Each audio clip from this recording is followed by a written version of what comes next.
নমস্কার, আরেকটি হাস্যকর ভ্লগে আপনাকে স্বাগত। যে ভ্লগ কেউ চায়নি, তাও আমি আপলোড করছি। আজকে এসেছি একটা পুচকির অন্নপ্রাশনে। সে এক এলাহি আয়োজন, হেব্বি ব্যাপার।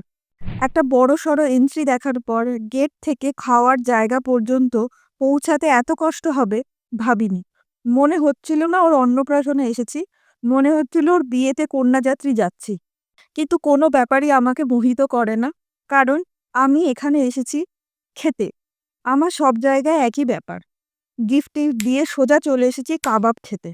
তারপর মোমো, তারপর আমার favourite fried rice chilli chicken.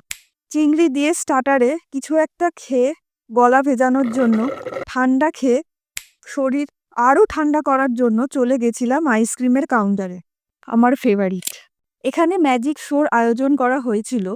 তৎক্ষণাৎ ম্যাডামকে গিয়ে বলি একটু ম্যাজিক আমার জীবনেও করে দেওয়ার জন্য। পাগল মহিলা বলে আমাকে তাড়িয়ে দিল। বড়ার ঝোল খেয়ে ওই মহিলাকে সঠিক প্রমাণ করতে যে আমি পাগল, আবারও স্টার্টার খাই। জানি না সেই দিন কি হয়েছিল, পাস্তাও খেয়েছিলাম, জীবনে কোথাও খাই না। এসবের নামও জানি না। এসব খেয়ে পেট ঠেট ভরিয়ে মেন কোর্সে আর কিছুই খাইনি।